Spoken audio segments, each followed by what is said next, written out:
try to never do it the same way because I don't want to get bored, but that lays a sort of obligation on me that I'm not always able to meet.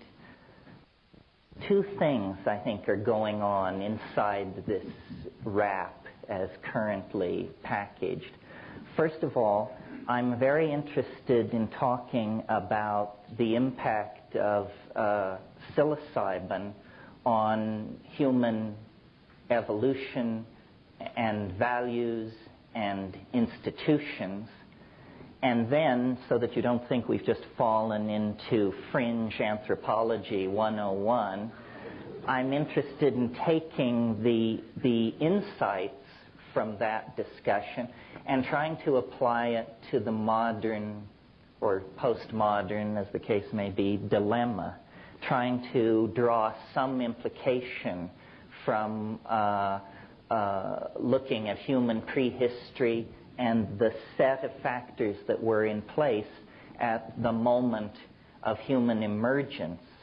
And since I feel pretty much among friends and fringies here, it doesn't trouble me to confess that my book, Food of the Gods, I really conceived of as a kind of intellectual Trojan horse. It's written as though it were a scientific study.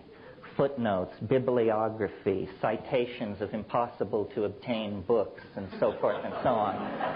But this is simply to assuage and calm the academic anthropologists. The idea is to leave this thing on their doorstep, rather like an abandoned baby or a Trojan horse, and they will open their doors to it and take it inside, only to discover that out of this very staid, rational discourse pour the self-transforming elf machines from hyperspace with their own agenda. I feel like I should say this, it's more for my ease than yours, that I reached the conclusions that I now espouse through skepticism, reason, rationalism, and tough argument.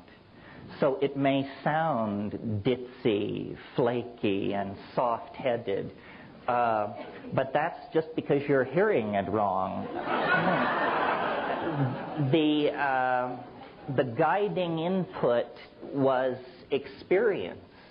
And in a way, what we're gathered here to talk about tonight is an experience which is not only rare, transformative, challenging, but also, for reasons which we'll probably get around to, illegal. So it's a very peculiar situation. Very few experiences are illegal. And our models of the world are built up based on our experience. So if you make an experience illegal, you're essentially saying it is off limits for model building. You can't include that in your model because it isn't really there in some sense. And this is the situation in Western society vis-a-vis the psychedelic experience. To my mind, the psychedelic experience is as much a part of being human as sexuality, personal independence, child rearing. These are the things which are scripted into us as opportunities for exercising our peculiar situation vis-a-vis the phenomenon of being. And a society which would deny that is a society whose secret, or maybe not so secret, agenda is the infantilization of its citizens. I mean, if we are not capable of dealing with these things, then who is? And are the people who made the rules, did they carefully, conscientiously, and at depth explore these dimensions and decide they were unfit for human consumption? Or was it done more hastily, more mindlessly, and with more fear? I would submit to you that it's the latter. Well, first of all, I want to talk about the impact of psychedelics, especially in this case psilocybin, on humanness. And then, if there's time, maybe we can talk a little bit about what is so great about it. I had a philosophy professor once, Paul Feyerabend. Some of you may know his books. And he opened his Epistemology 101 course by saying, I'm going to teach you what truth is, and then I'm going to teach you what's so great about it. Well, I won't claim to teach what the psychedelic experience is. That you will have to find out on your own. But I think it is legitimate to discuss what's so great about it. You know, are we, by any measurable index, superior or inferior to people who do not have this experience? Because if not, then really the psychedelic position is no more than a kind of cult to be lined up along with Roman Catholicism and all the other cults out there. Speaking as a former member, of course. Well, my notion of the way to legitimate the importance of psychedelics is by showing, and I think one can show in fairly short order, that these things are not alien to the human experience or ancillary or the province of uneducated little brown people down in the rainforest or anything like that. I submit to you that the psychedelic experience and the impact of psychedelic plants on human beings is central to understanding who we are and how we got this way. And if we can explore this issue and convince ourselves that there's some merit in this point of view, then it will do more than rewrite the annals of a staid science like anthropology. It will actually change how we relate to each other and to the planet that we're in the process of grinding into pollution. So that's the raison d'etre for the politics behind it. Now, here's the spiel. Sometime in the last 3 million years, our remote ancestors, the proto-hominids, were disrupted in their evolutionary climax in the canopies of the great rainforests of Africa. You see, most animal species evolve into a niche, tighter and tighter and tighter. We see this with termites and cockroaches and most life forms. This is what happens to them. Only if the niche is somehow disrupted or destroyed does the game veer away from its tendency toward closure. And this is what happened to us.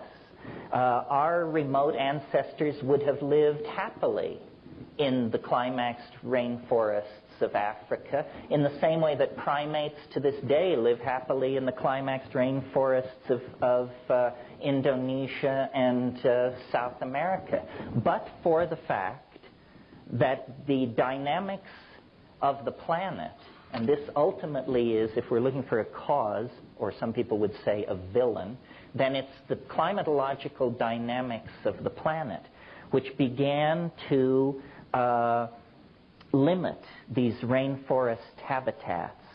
And a new kind of habitat began to form in Africa, which was grassland. It's very recent. And under nutritional pressure, and under a pressure that was the result of this retreating environment, our remote ancestors descended from the trees and began to adapt themselves to the new world of the grassland. And they did this over a period of probably a couple of million years. Now, I maintain, and if any of you are evolutionary biologists or anthropologists, this is the nub of my position. Here's what's new scientifically. What they teach you about evolution is that it's caused by mutation, which is a random process, which then meets another random process, which is natural selection. And out of these two random processes, lo and behold, you get sea urchins, birds of paradise, gray whales, and human beings. Now, when you inquire as to what is the source of this mutation, you will be told it's cosmic rays, incident incoming hard radiation which can disrupt chromosomes, and then most of these mutations are lethal, some huge percentage of them, but a vanishingly small number of them actually confer adaptive advantage, and they are then preserved in the genome and passed on. Now, what I want to suggest, and I've never seen it thoroughly treated by evolutionary thinkers, is that food is the unexamined source of evolutionary pressure. It can be. If you know anything about animal species, you know that most animals tend to specialize their diet. Insects are famous for this. If you find a caterpillar and you want to raise it in a jar, you must give it the food plant you found it on, because they don't just eat leaves. It doesn't work like that. They have species-specific adaptations. Now, why is this? It's because it's a strategy to limit exposure to toxic and mutagenic chemicals that other life forms are sequestering in their tissue to discourage predation, essentially. Well, so then what happens when an animal population, such as our remote ancestors, comes under pressure from a dwindling habitat or a limited availability of food? Well, what happens, if you have any sense, is you start experimenting. You start digging up roots you never thought about before and chewing on them. You start eating leaves. You start eating insect protein. You experiment with the slaughter of small animals and so forth and so on. And this is precisely what our remote ancestors did. This is the much lamented transition from fruitarian holiness to predatory carnivorous messiness. But had we not been willing to lower our gourmet standards, we would have entered the fossil record at that point. So here we have these proto-hominids foraging into this new grassland environment, beginning to beat on prairie dogs and stuff like that, and simultaneously, as we all know, evolving in this African veldt environment were great herds of ungulate animals, proto-cattle, bison, wildebeest, antelopes, many, many different kinds of animals. And one of the curiosities of nature is that many mushrooms prefer the dung of ungulate animals to just going out and making a deal with the raw natural environment. They like the leavening that goes on with vegetable material when it passes through the double stomach of an ungulate animal. As a headline, what this means is mushrooms grow in manure. And so our remote ancestors, testing for insects and eating small animals, would certainly have encountered the so-called coprophytic or coprophilic, the dung-loving mushrooms. And they would have tested them for food. Years ago when I was in Kenya, I observed baboon troops in this very environment we're discussing, and their habit was they were very interested in cow pies, because they had learned from experience that if you rush over to a relatively old cow pie and flip it over, there's a high probability of beetles or beetle grubs under there, and so these were vectors for food getting. Well, I did not observe mushrooms in Africa, but I observed mushrooms in the Amazon, and they can attain the size of a dinner plate. I've never seen them in cultivation quite that large. But, you come out after a hard rain, and these things are landed like little flying saucers or frisbees in the meadows. They would certainly have been tested for their nutritional potential. And psilocybin, different from all other chemicals in nature, including, as far as I can tell, all other hallucinogenic chemicals in nature, psilocybin has a unique set of characteristics which implicate it, to my mind, very strongly in the catalyzing of the emergence of humanness out of proto-hominid and hominid organization. And it works like this. It's very relatively easy to understand as major scientific breakthroughs go. At least you're not going to be asked to do any partial differential equations this evening. Psilocybin in very low doses so low that if you were to take a dose this low, you could conceivably forget you had done it and just go out and shop and fiddle around. But at doses so low that they do not register as a psychedelic experience, psilocybin imparts measurable improvement in visual acuity.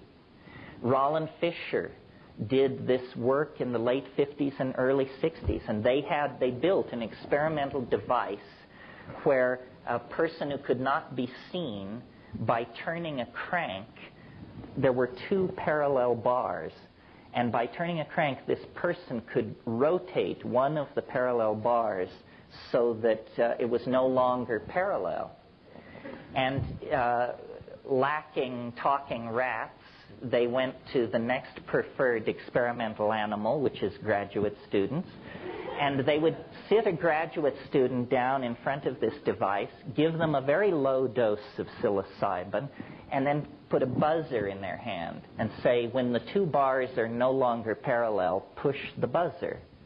And Fisher collected large amounts of data which showed that the people who had taken the psilocybin, and the other people were given placebo, of course, could detect this deformation long before the unstoned subjects were able to do so. And Fisher, who was a totally straight European scientist, in fact, a Viennese, when I talked to him about this stuff, he was very cagey, and he was funny. In fact, he said, well, you see, it's very interesting. Apparently here we have data which argues significantly that we are perceiving reality better with the drug than without the drug. Yes. For him, that was a joke. I mean, he never did anything with it. It was just a throwaway line. But it stuck with me. And I don't think you have to be a rocket scientist to see that if you are a hunting animal in a situation of nutritional pressure, as our remote ancestors were, and there is a food in that environment which will give you better vision, then by God, the animals which accept that item into their diet are going to be more successful hunters than the ones that do not. And consequently, they will outbreed those members of the population that have some aversion to this exotic food. Either they don't like the look of it, or they don't like that it grows in manure, or they don't like the taste of it. But those who accept it as a dietary item will be more successful at getting food, and consequently more successful at raising their offspring to sexual maturity. And that's the name of the game in Darwinian evolution. You must raise your offspring to sexual maturity. Then the genes flow forward. If you fail in that, you get an F in the evolution game. Well, okay, so visual acuity, that's all very fine. But psilocybin has other properties which build on that initial pharmacological peculiarity. If you take slightly larger doses of psilocybin, and this is typical of many indoles, you get, with many of which are hallucinogens, you get what is called CNS arousal, central nervous system arousal. You all know this feeling. It's the feeling of 2 double cappuccinos in short order. It's that you do not sleep, you are very restless, you are very alert, your attention is scanning, scanning, scanning, and in highly sexed animals like primates, arousal means exactly what it sounds like. It means erection in the male animal. And now, isn't that interesting? That is a second factor feeding back into this increased success with offspring business. Not only are you a better hunter, but you're a more highly sexed creature. And you're having more of what straight anthropologists refer to as successful copulations. An amazing phrase, actually. Meaning, of course, that impregnation is a consequence of this sexual activity. Now, the other thing that psilocybin does, at or slightly above this arousal level, and this is very important for the argument, is it causes what I call boundary dissolution, and boundary dissolution in human beings, like you and me, means ego loss.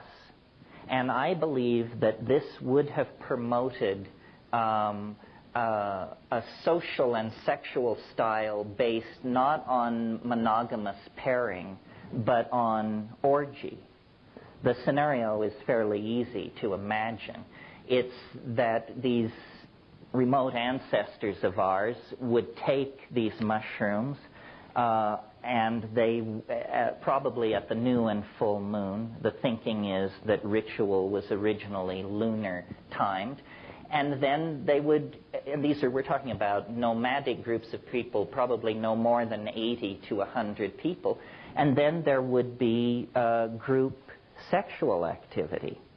Now, an interesting social consequence of orgiastic social styles, besides a whole lot of fun, of course, is it's impossible to trace lines of male paternity in that kind of a situation.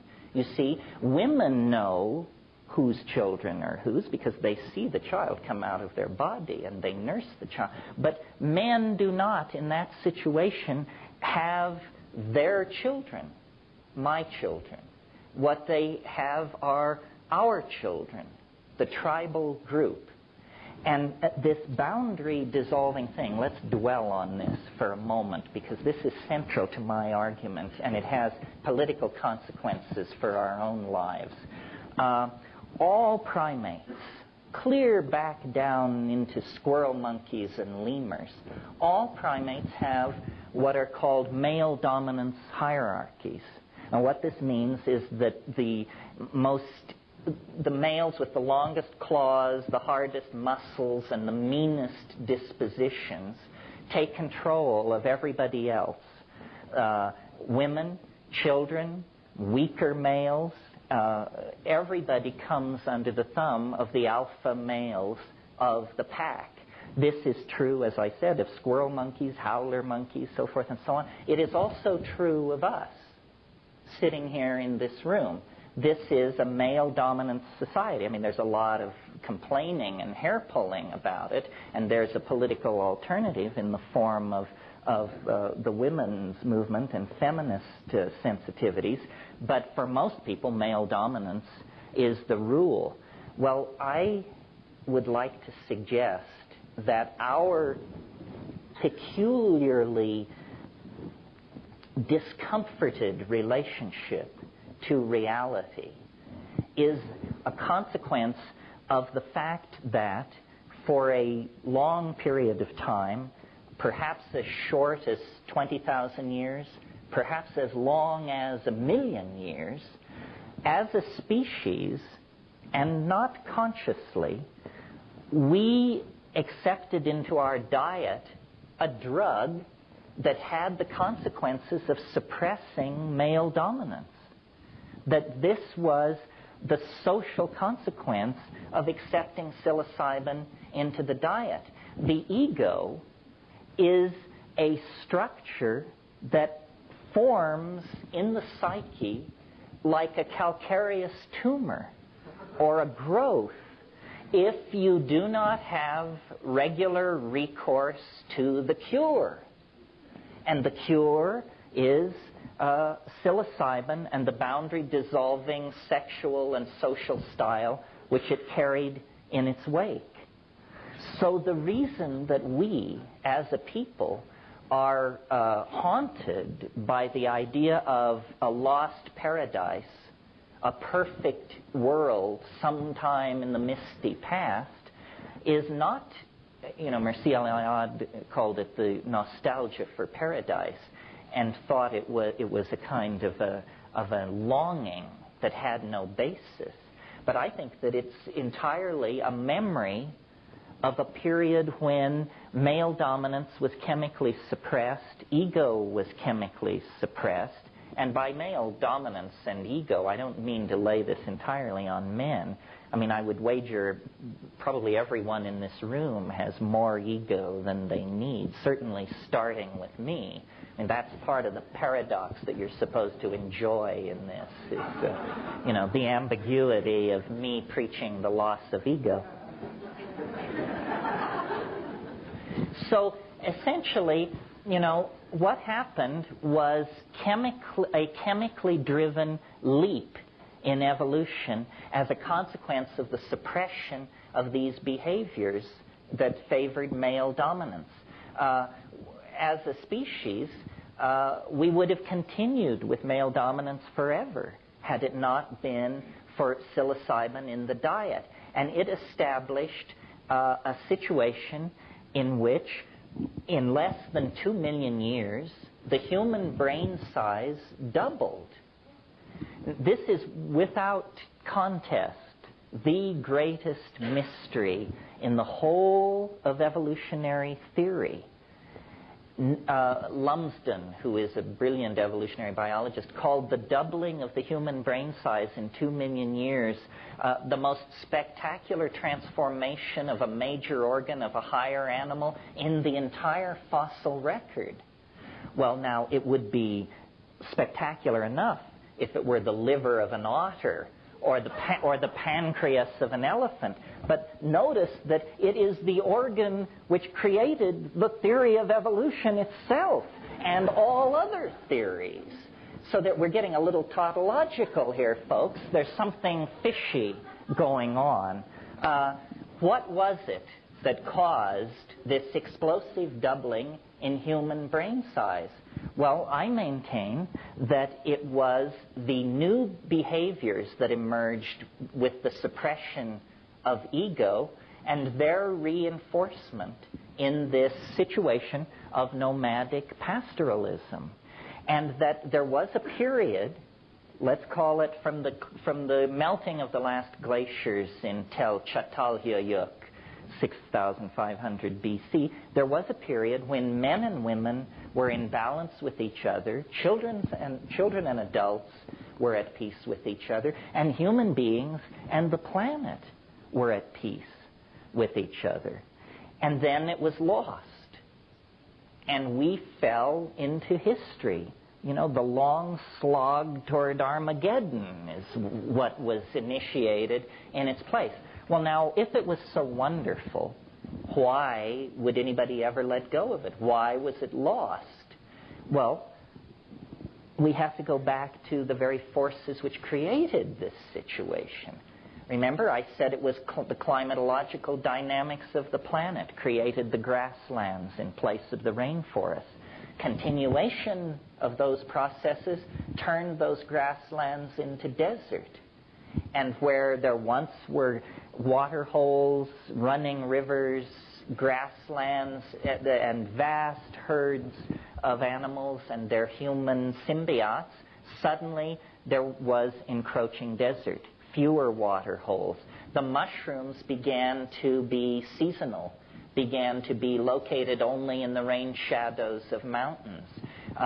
The great mushroom festivals, which had been at the new and full moon, became solstitial, and then equinoctial, and then, biennial or something. Anyway, you get the picture. It was fading. And I don't think people took this lying down. No pun intended. I think that there was great anxiety about the fading of the mushroom and the loss of the sacrament. And so these people searched for a strategy for preservation. Well, in a world without refrigeration, there is only there are two strategies for preservation of a delicate food like that. One is air drying, which is not terribly satisfying because as soon as a rain cloud comes along, your dry stuff absorbs moisture out of the air and turns yuck. And so the only real option is preservation in honey. And this was done, I'm sure. It's still done in Mexico to this day in remote mushroom-using villages. People preserve it in honey. Now, the problem here, and this is a lot, my book goes into this kind of thing a lot, because food of the gods. Because what food of the gods is really about are the hidden factors that drugs lay upon us that we are not even aware of. And if you are attempting to preserve a hallucinogenic mushroom in honey, what you have to be aware of is that honey itself is potentially a psychoactive drug. Honey will turn into mead. It will ferment into a crude kind of honeyed alcohol. Well, if the mushroom brings suppression of ego, group sexual activity, and the formation of group values, what does alcohol bring? Alcohol has two effects primarily. It lowers sensitivity to social cueing at the same time that it confers an exaggerated sense of verbal facility. In other words, people turn into jerks behind this. I mean, you only have to go to a busy singles bar somewhere here in Boulder and you will see the alcohol ambiance being acted out right in front of you. So, and it's perhaps not so true of our generation, but I think probably for 1,000 years nobody got laid in Western civilization unless they were juiced, because Christianity was laying such a heavy trip on everybody, and people barely took their clothes off. In other words, you had to become blindly intoxicated to do what comes naturally. And I think up until very recently, how many women have their first sexual imprinting in an atmosphere of alcohol abuse? I mean, some huge percentage, I imagine. So that is the story, basically, of the fall into history. The loss of this mushroom cult happened right at the time that we were inventing agriculture. And agriculture and the suppression of orgy have something in relationship to each other on two unrelated levels. First of all, you suppress orgy because once you have agriculture, it's no more about psyching yourself up for the great hunt. It's all about getting up before dawn and going out and hoeing the weeds out of the crops. So it doesn't promote a party mentality. The other thing is that as human mental capacity was evolving, remember that exploding brain size, as human mental capacity was evolving, women in these nomadic groups began to notice a curious fact, which was every year they would return roughly to the same places they had been the year before, and in the discards from last year's camp, in the midden, they would discover food plants growing. And some brilliant woman or group of women put it together and said, aha, we buried food here last year, and now there is food here. Must be something about putting food into the ground gets you food. In other words, they were able to cognize a cause and effect relationship that were separated over many months of time. At the same time that women were putting this together, men were noticing that the act of sex had certain consequences 9 months later. The same perception had different impacts on both sexes, but it was an ability to coordinate a temporally separated cause and effect. Well, once men got onto the notion of male paternity, they realized that these aren't our children. Some are mine.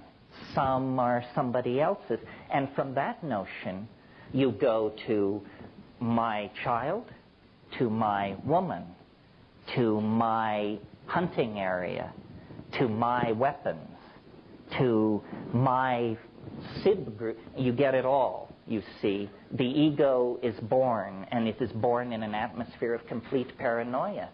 The first consequence of agriculture, well, it has a number of consequences, but one consequence is it's a tremendously efficient way of producing food. That's obviously why people got into it.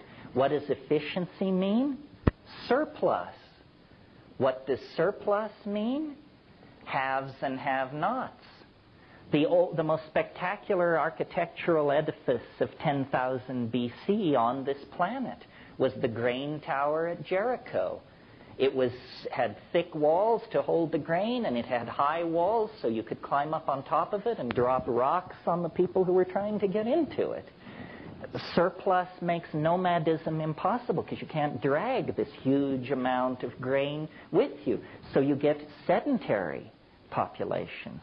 And then, since the people who want the grain are killing your people in fury when they can't get the grain, you decide to put a wall around the whole encampment. Now you have a small town. Now you have urbanism. Now you have the division between nature and secular society. You have classes. You've got it all. And I maintain that this is the long march into hell. And our particular obsession with drugs as a species, I maintain, can be traced back to this transition. That, yes, elephants love fermented papayas, and so do butterflies, and so forth and so on. But this kind of intoxication is not what we're about. We addict severely to several dozen substances, less severely to probably 100 more, and we addict to everything. What we call romantic love shows a lot of similarities to hard drug addiction when you separate the lovers. Sleeplessness, suicidal tendencies, bursting into tears, hysteria, loss of weight. You can't tell whether this person is getting off heroin or has separated from their partner. Well, if you take an individual who is alcoholic or has some kind of serious drug problem, current thinking is this can be traced to traumatic abuse in childhood. This is what happened to us.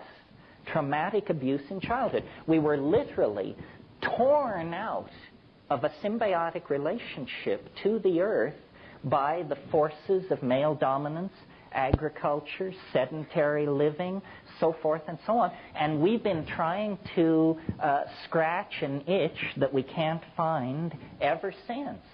And it has, money doesn't do it, power doesn't do it, nothing seems to do it. We seem to be the unhappy monkey. And we take this unhappiness out on each other with a vengeance. And you see, what happened was when the mushroom faded, the million years of pharmacologically interrupted patterns of male dominance reasserted themselves. But it was no more a foraging monkey with this style. It was a creature with language, tools, music, social organization, and suddenly it got very ugly. And people weren't interested, and people began fighting over the women. So we don't want to have orgies anymore. This woman is my woman. Touch her, you die, and so forth and so on. And we are living out the legacy of this. Well, before I talk about the social consequences of it for us, I want to go back to the question, what was so great about it? I mean, we've talked about orgy, but you can have orgy without psilocybin. What was so wonderful about that proto-historical mode? Well, this is where it becomes slightly more woo-woo. Because what we have to talk about is, what is the psychedelic experience anyway? And I maintain that if we're talking about psilocybin, and we're talking about taking it in nature, as these people did, that, yes, first come the dancing mice, the little candies, the colored grids, and so forth and so on. But what eventually happens, quickly, like 10 minutes later, is there is an entity in the trance, in the vision. There is a mind there waiting that speaks good English and invites you up into its room.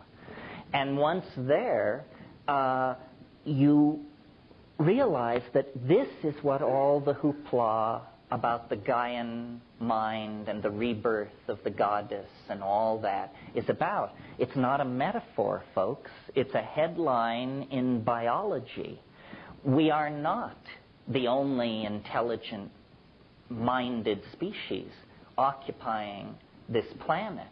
We may be the only bipedal hairless mammal with intelligence on this planet, but there is something out there spread through the grasses, the forests, the rivers, and the oceans. Our own emergence into intelligence took less than 2 million years. Life has been on this planet for 1.5 billion years, and we don't know how many strange pathways beckon. But at some point, a kind of mind came into existence, and it is real. It's what lies behind the religious impulse in our species. There really is somebody else sharing the local mind space. And I don't believe we're talking theology here. In other words, this is not, in Milton's wonderful phrase, the God who hung the stars like lamps in heaven. It's not about that. For me, that's a big question mark. But it is the goddess of this earth. It is the biological mind. It is that all boundaries are illusions, and that life is a thinking, feeling enteleche of some sort. And we are just like a little droplet that has somehow escaped from the river of cognition and now imagine that we're the only water in the cosmos. Not so, it turns out.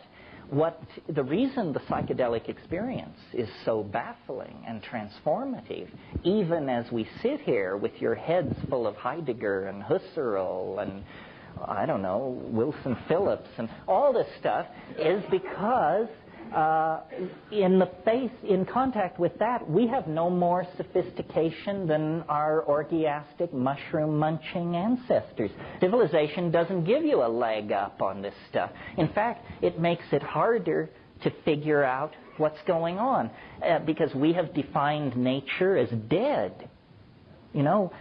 Atoms screaming through empty space, ruled by tensor equations of the third degree. That's our picture of what nature is. That isn't what it is. It's a mind of some sort. Okay, what is the implication of all this? Is this just some kind of fringe-o anthropological revisionism? No, it isn't, because the fall into history and its consequences is, at this point, a loaded gun held to the head of the entire planet. We are about to pull over the soup cauldron. And if we do this, then 2.5 billion years of evolutionary advance will be shot. Nobody else ever dropped the ball.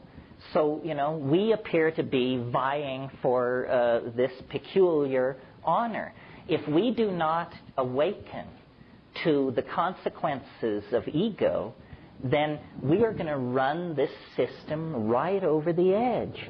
The whole thing which characterizes our dilemma as a global society is our inability to feel the consequences of what we are doing. We've got the data. The ozone hole is disappearing. The planktonic life in the sea will die if it does. That will disrupt the food chain. The world food supply will drop by 60%. Everybody who isn't white as a sheet will have to starve in that case, and so forth and so on. I mean, we actually toy not only with our own extinction, but with the extinction of all life on the planet and with the extinction of the idea of dignity and decency itself. Well, I'm not in this psychedelic game because I think it's easy or because I think it's going to be a cinch. I'm in it because I think it's the only game in town. If hortatory preaching could have done the trick, then the Sermon on the Mount would have turned the corner. If cautionary data flowing back to ruling institutions could do the trick, then sometime after Thomas Malthus, people would have begun to hit the brakes. Nothing seems to work. We're sick. We need pharmacological intervention. The ego is permitting us to slowly, not so slowly, commit suicide. And, the fact that we cannot act collectively, that we are suspicious of all forms of collectivism, that we really are all for one and one for all is not our style. Instead, what we have going is a catfight. And, no less a straight person than Arthur Koestler, in a book called The Ghost in the Machine, said humans are so wired for beating the brains out of woolly mastodons. That's what evolution has equipped us to do, not negotiate weapons treaties and destroy bacteriological factories. We have to force our evolution. We have to chemically restructure the primate brain so that we do not commit suicide. And the only way to do it in the time left is for the psychedelic community to stand up on its hind legs and roar. And, maybe they'll build camps for us. But the point being, I think there's a moral imperative to try what works. I mean, in the 60s, psychedelics were called consciousness-expanding drugs. A good old phenomenological description. Well, if consciousness does not loom large in the future history of our species, then what the hell kind of future is it going to be? No future at all, I maintain. So if there is even the slightest iota of possibility that these things do what I'm saying they do, then we need to get Johnny Quick on it and check it out, because we may be beyond the point of no return right now. Nobody knows how bad this ozone hole thing is, or what's locked up at Rocky Flats, or behind the Iron Curtain, or dumped in the Arctic Ocean. We may be past the fail-safe point right now, folks. There is no time to lose. It is time to engage the powers that be in a little more serious dialogue than the just say no horseshit that's been peddled recently, because we're talking about the survival of life on the only planet that we are certain has life on it.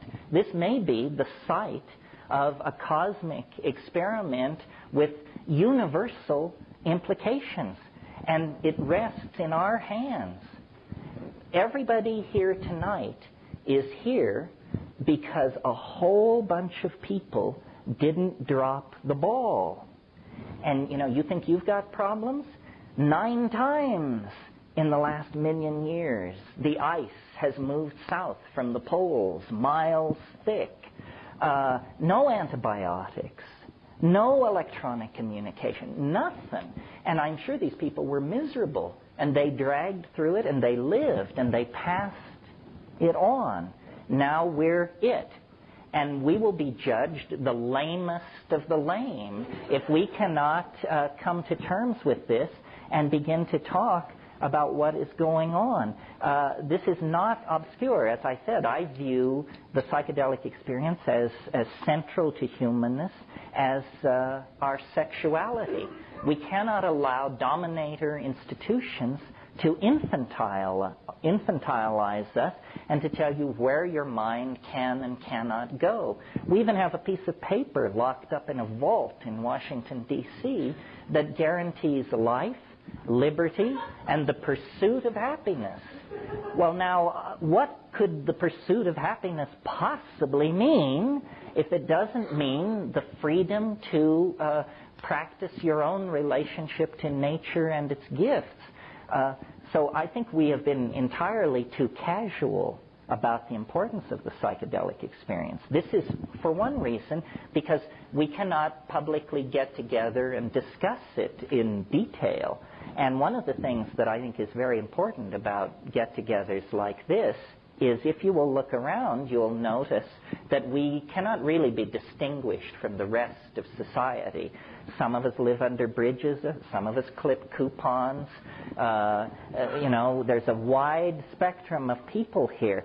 But this is your affinity group. This is your community. Someone in this room actually has what you need. And, I have acted as a filter, so out of millions living along the Front Range, here we've gotten it down to 200. I can't go any further than that, folks. The rest is up to you. Well,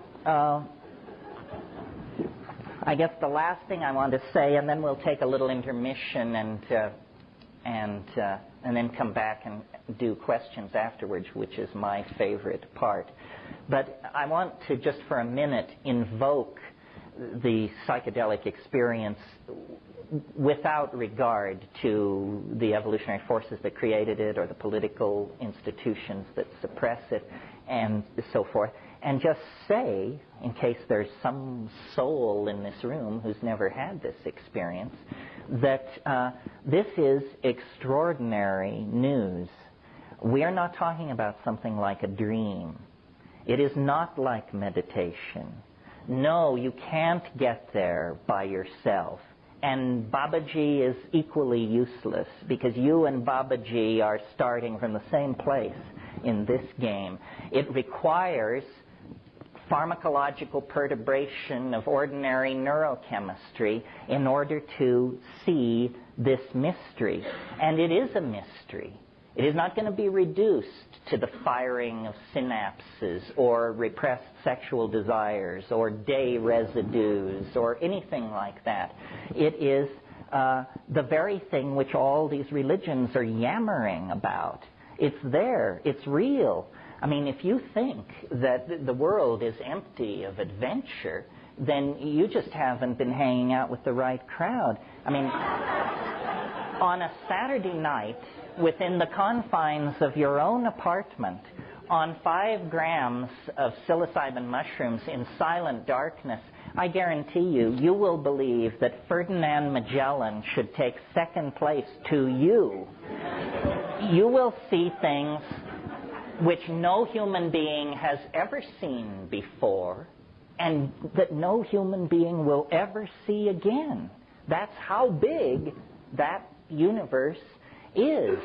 The incredibly constricted space-time locus of the here and now that evolution has forced upon us for survival purposes is simply one point in an apparently infinite hologram of explorable data that is the human world.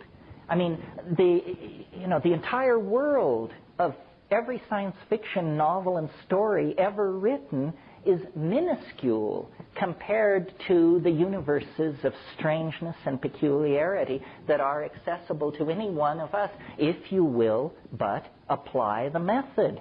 And if you're not willing to apply the method, then, you're going to sweep up around the ashram till hell freezes over and not understand what is going on.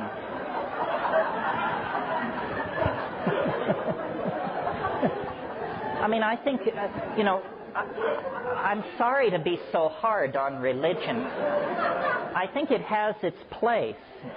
Its place is the inspiration of ethical behavior. Religion should teach ethical behavior. But it has very, very little to say about the mystery of being other than that it's there. And that's not practicing religion. Practicing religion is dancing with the mystery, losing and finding yourself in the mystery. And people often say to me, well, how does this relate to other forms of spiritual work? Well, the answer is maybe not at all. I've certainly taken a lot of psychedelics, and I think I see no sign of spiritual attainment or ethical perfection or anything so la-di-da as that. I don't know what this is all about, but I do know it's ours. It belongs to us. We are the creatures of mind. And 95% of what mind is lies on the other side of the psychedelic boundary. Ordinary consciousness is just like keeping the accounts of life. But there's more to life than the account books. Everything else is out there. The color, the affection, the humor, the terror, the mystery, the incredible strangeness of it all. This is the domain that we want to claim and explore. And if we can find the collective institutional courage to do it, I think this current planetary crisis will be seen for what it really is. And what it is it's not a dying. These are not the last rites for intelligence. This is a birth process. If you were to come around, if you'd never seen somebody give birth and you came around the corner and it was in progress, you would be thoroughly, profoundly alarmed. It looks like an enormous tumor is making its way out of somebody, and they are being split in two, and blood is being shed, and there's pleading and screaming and thrashing. It would be a real leap of understanding for you to say, oh, how wonderful, new life is emerging. This is the way we do it. Well, this is the way we do it. We are in the birth canal right now of a planetary civilization. Literally, the amniotic oceans of 500 years ago, that's all gone. There is no frontier. There is no going back. The peace of the fetal environment is gone. And now, in transition, literally, the walls are closing in. You can't breathe. You can't eat. You can't find your way. It appears to be the end. But there's light at the end of the tunnel. The problem is that tunnel is in the back of your mind. And if you don't go to the back side of your mind, you will never see the light at the end of the tunnel. And once you see it, then the task becomes to empower it in yourself and other people. Spread it as a reality. God did not retire to the seventh heaven. God is some kind of lost continent in the human mind. And if we will but explore the human mind, we can reclaim these relationships with our own authenticity and shed the childishness of historical existence and gender politics and all the rest of it, and move on to the real business of establishing a real civilization. Thank you very much.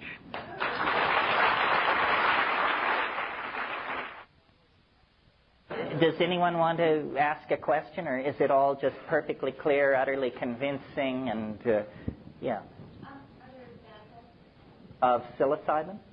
Bad effects. Somebody once said, what's wrong with DMT? And I said, well, nothing unless you fear death by astonishment.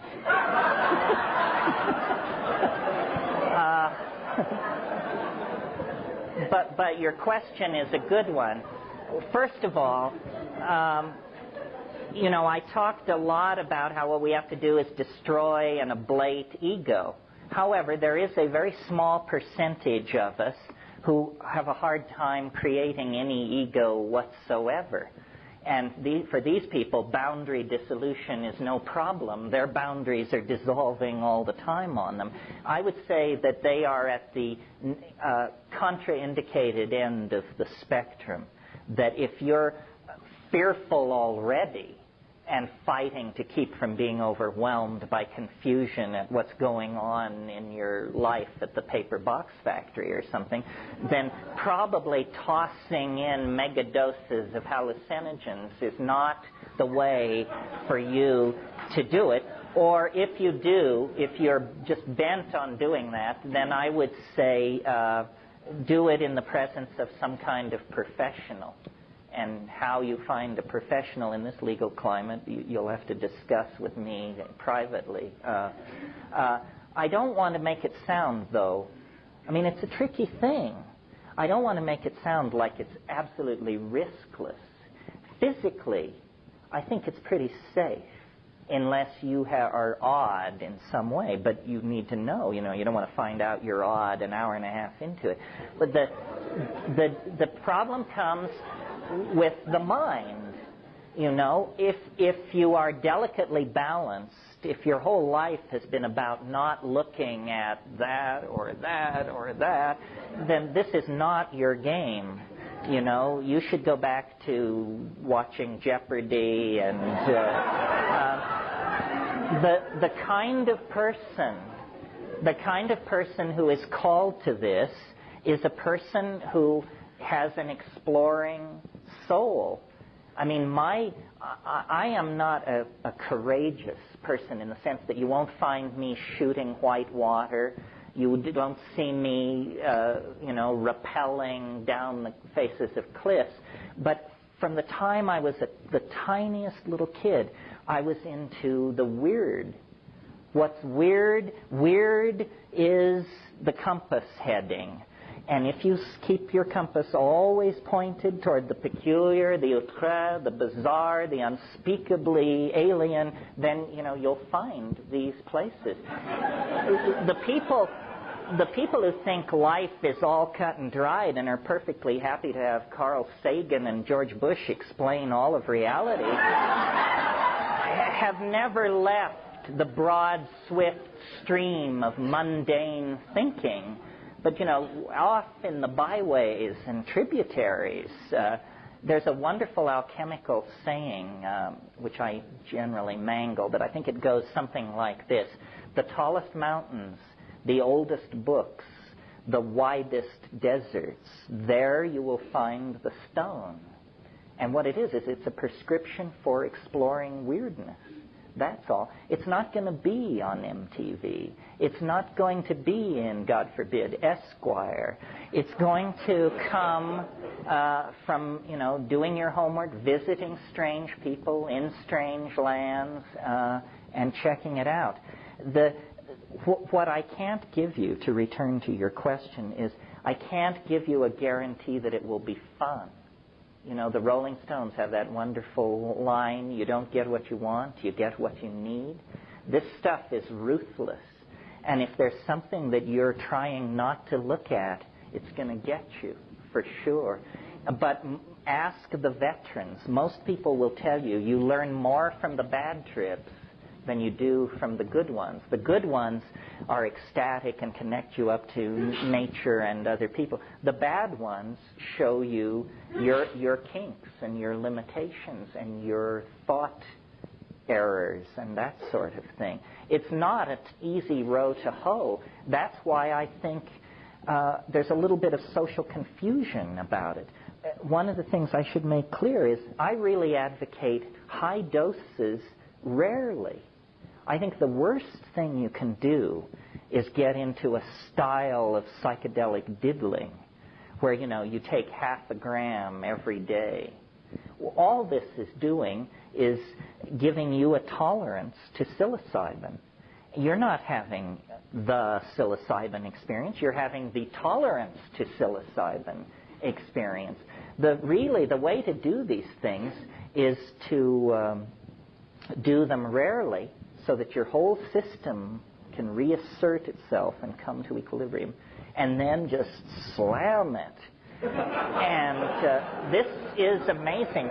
I mean, I think that this works for all these psychedelics. I'm an inveterate cannabis user, and I wish, in a way, that I could get a slightly better grip on my cannabis use, because I think the real way to do cannabis is like once a week, by yourself, in silent darkness, with the strongest stuff you can get, and then immense amounts of it. And, you know, people call it a recreational drug and a this and a that. Hey, done that way, it will catapult you into places where I love it. The great place to get to on cannabis, and some people never in their whole life touch it, is the place where you say, my God, I've done too much.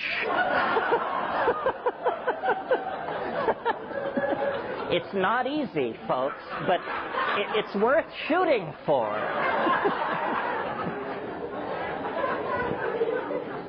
Basically, what you should do is you know, do some homework, read some books, talk to your friends, and then hang on, Hannah.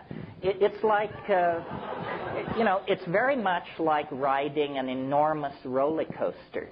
You know, once that baby rolls out of the station, do not stand up. Do not try to climb out of your car. Shut up and hang on with the faith that most people have lived through this. Somebody else. Yeah. The purple. Yeah, I have three real quick literary questions about your writing, and then one important question. Well, having just heard that I'm a pothead, please ask them one at a time.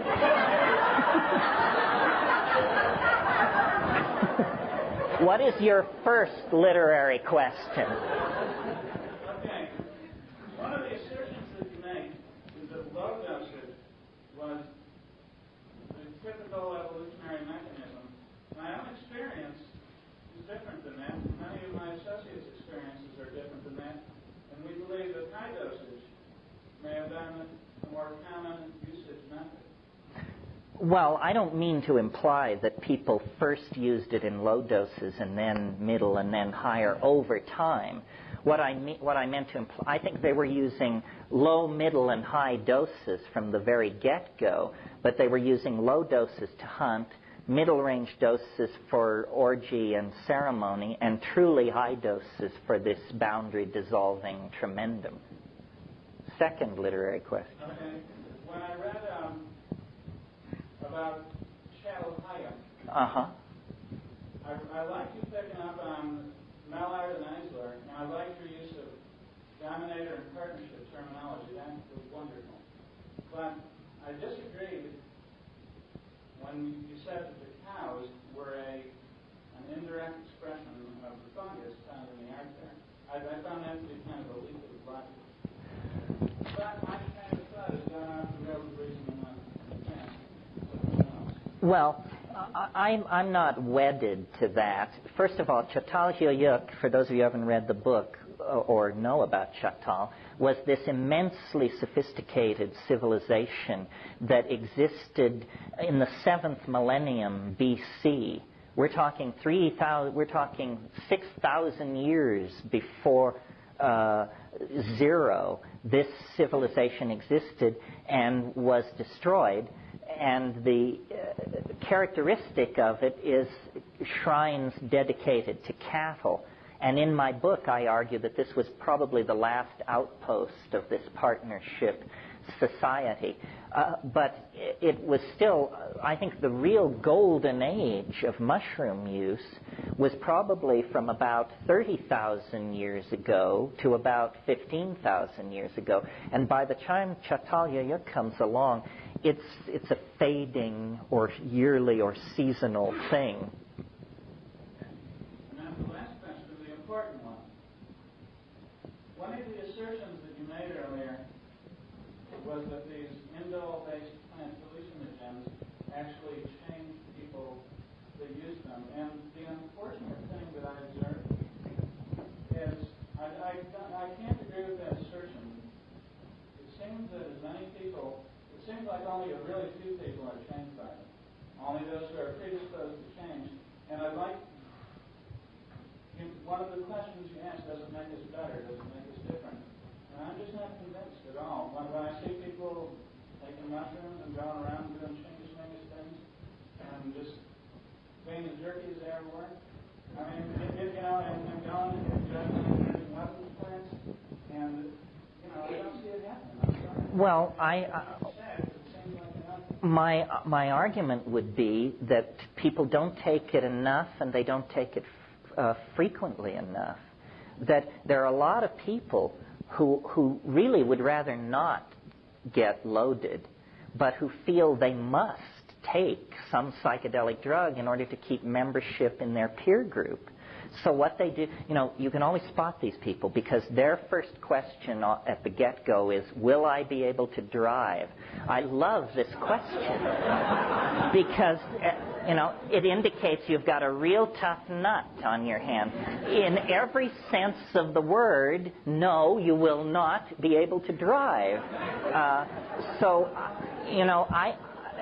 One of the things that inspires me to do this is I want to get to the people who've taken 3 grams of mushrooms and the people who've taken 150 mics of LSD. And I want to convince those people that they never got close to what I'm talking about. Even though they had a life-transforming experience and saw things totally differently, they never got close to what I'm talking about.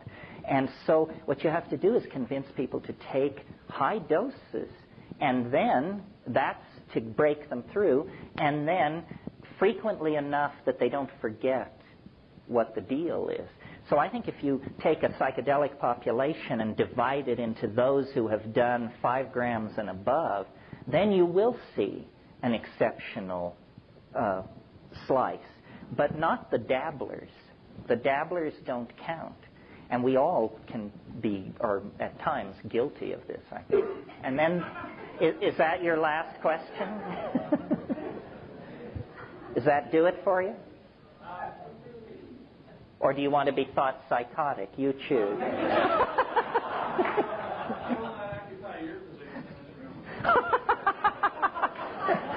Well, I'd love competition. I mean, the competition is terrible. That's the entire basis of my success. Yeah.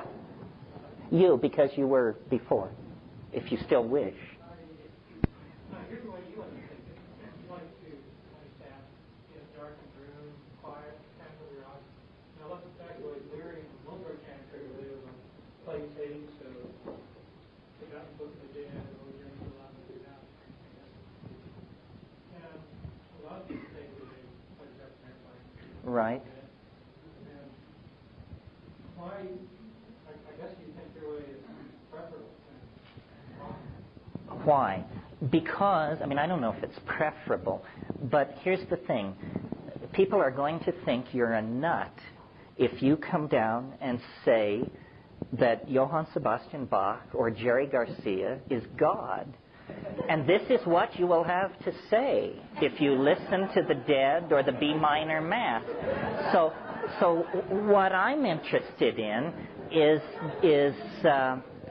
I want to know the thing in itself, not what it does to Bach, not what it does to a river flowing through a forested valley.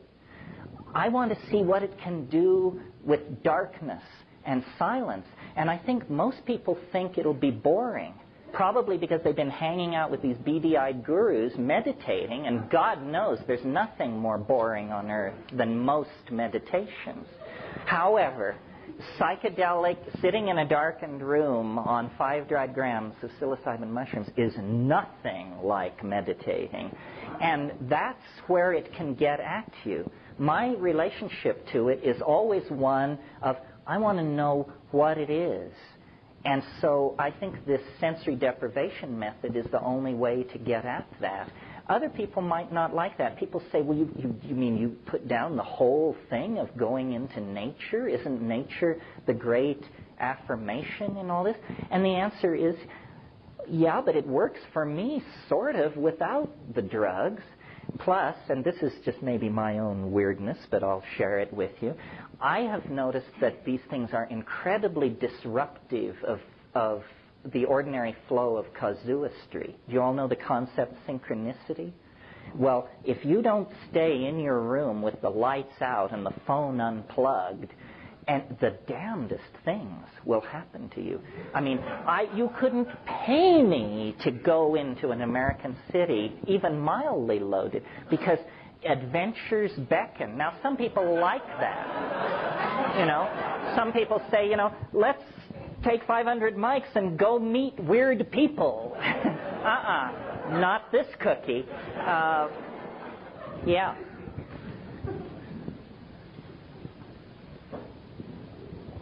In reply to your statement about what I find happens there is that you create an experience where you are taking in other people's dogma. You know, you're bringing in something that's already done, and I feel like the peak experience is when you create something new, and something new expresses itself from the depth of the being, which is why I also say the darkness sometimes. But one thing that I did learn is that the high doses are very, very interesting, and we're taking way far beyond the small doses. And I've experimented with both homeopathy and natural medicine and works that in terms of making my own medicine. But in terms of psychedelics, if you take that into, and my question is coming of course, if you take that into a situation where you remove the whole molecular pattern as you do in homeopathy, do you think that there could be a more potent experience through that solution? Are you asking me, do I think a homeopathic preparation of a psychedelic would be effective? It would be homeopathically effective. I wouldn't expect it to be experientially effective.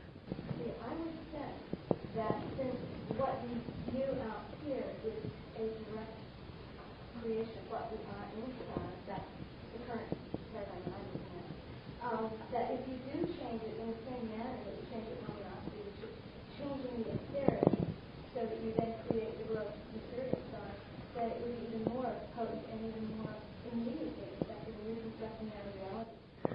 But don't you think that if that were true, and since in a high dilution like that no molecular trace of the original compound remains, that you have then just found the solution to the legalization conundrum? I agree with that, because one thing that we're noticing in the field of civil medicine now is that we're getting a lot of political flack for having medicine out there, but homeopathy is seeming through unscathed as it has for many years. Because in a materialist world, it's assumed to be bogus. Right. Yeah. Well, this seems to me not an abstract proposition at all. Let the best homeopaths succuss the strongest hallucinogens and set them out, and let's give it a whirl. Over on this side, yeah. This question may be too personal and embarrassing to answer, but I'm just really... Oh, I can hardly wait. Why are you in jail? Why am I not in jail? Well, that's an interesting question. And I don't, number one, I don't know. Here's what I've come up with. Notice that I use big words.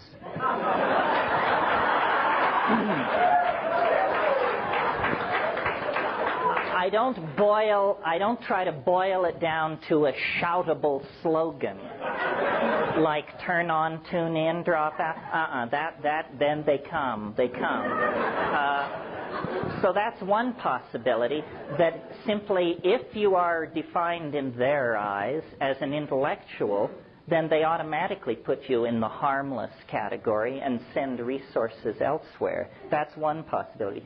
Now, the other possibility is slightly more disturbing, but in the interests of thoroughness, let me raise it. Perhaps I'm sanctioned. Perhaps they decided, we don't really understand what this stuff is, and we can't have a mass movement. But let one guy just kind of keep the pilot light on in case we ever change our minds about this. He will have kept the pilot light on. And the other possibility, which is probably too naive, but in the interest, again, of exhaustive thoroughness, maybe they just haven't noticed yet. You know, Tim Leary, who's a friend of mine, would address 25,000 people at a throw. My crowds are, a couple of times a year, they creep over 1,000. And I think the key is to keep it low key. And we don't want to, Dodger Stadium filled or anything like that. It's very good to atomize it and spread it through. Now, the other thing is, I advocate plant hallucinogens. And people always say, well, what about LSD? I mean, didn't LSD change your life? Didn't it change all our lives? Why aren't you into LSD? And the answer is certainly yes and yes. The reason I'm not into LSD is not having to do with the effects of LSD, which I think are marvelous, but with the fact that a couple of enterprising second-year biochemistry students can produce 6 or 7 million hits in a long weekend. 6 or 7 million hits of an illegal drug. Suddenly, this is the realm of governments and criminal syndicates and revolutionary disruption of populations. My brother and I wrote Psilocybin, the Magic Mushroom Grower's Guide. If you work like a dog for 6 months, maybe you can produce 2,000 or 3,000 hits. So that's the thing. LSD had chemical qualities that made it terrifying to the government. I mean, anybody with $50,000 worth of backing and 2 years of biochemistry could turn themselves into a major threat to political stability in this country. So they slammed that. They're not going to put up with that. The thing I love about the mushrooms is, if you're a dedicated mushroom grower, you produce this piddling amount, and if they come and drag you away because it is illegal, all they get is you. No syndicate collapses, no pyramid disappears. So it's invasive and low-key and slowly spreading. The other thing is mushrooms are, and this is a cultural thing, mushrooms are inherently non-threatening. They're absurd. They're what we put decals of on serving trays, and bath towels bear mushrooms on them. It's a kind of silly thing, and so I think that they don't really understand what a powerful hallucinogen this is. Well, that's enough on why I'm not in the can. This woman, yeah.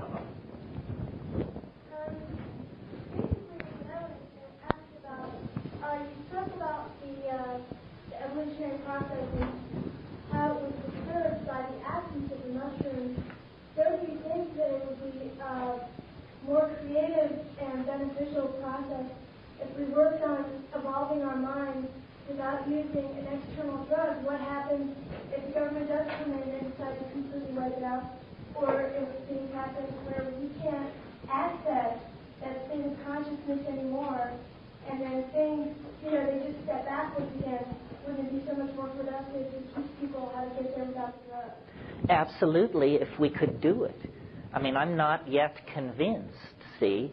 I mean, you've got your gurus. But if you ever get close to any of these people in these guru scenes, close enough where you can just say to them, look, level with me. Is this stuff as good as 5 grams in silent darkness? And they say, are you serious? The other possibility is technology on 2 fronts. Mind machines. the problem with mind machines is, you know, you have to smoke a bomber to put up with it more than 10 minutes. I mean, you quickly satisfy yourself that this can't possibly be it, because it is lights, but it is contentless, while the psychedelic experience is all content. The other possibility, and I've put in some time in this beat, is virtual reality. And I have more hope for virtual reality, because virtual reality is a technology for that would allow us to show each other the inside of our heads, our dreams, our visions. And I think that sufficiently perfected, it might have the consequences of these psychedelics. The problem is it carries a huge amount of negative freight.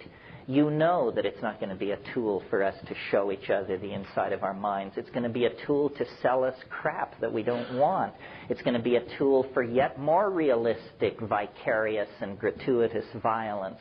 It's going to be a tool for more pornographic degradation of women. So it seems to me, while it holds out the possibility of a technically driven psychedelic, it has a lot of negative freight. I agree with your premise, but I'm driven by a tremendous sense of urgency. I mean, why try to create a technical alternative to psilocybin when you've got psilocybin? Technical alternative, I'm saying, like, I think that people should use mushrooms as a step. And once you get there, you try and you keep going without that tool. I mean, because what we want, I mean, we want to transcend this plane. We want to be on a higher plane, a higher state of awareness. That you're not going to get to that plane ultimately if you have to keep coming back into the plane to get the stuff, to get out of the plane again. Well, how about this? Maybe there's something wrong with that metaphor, because notice it has to do with planes and transitions. It's an inherently dualist metaphor. This concludes Tape 1. Our program continues with Tape 2.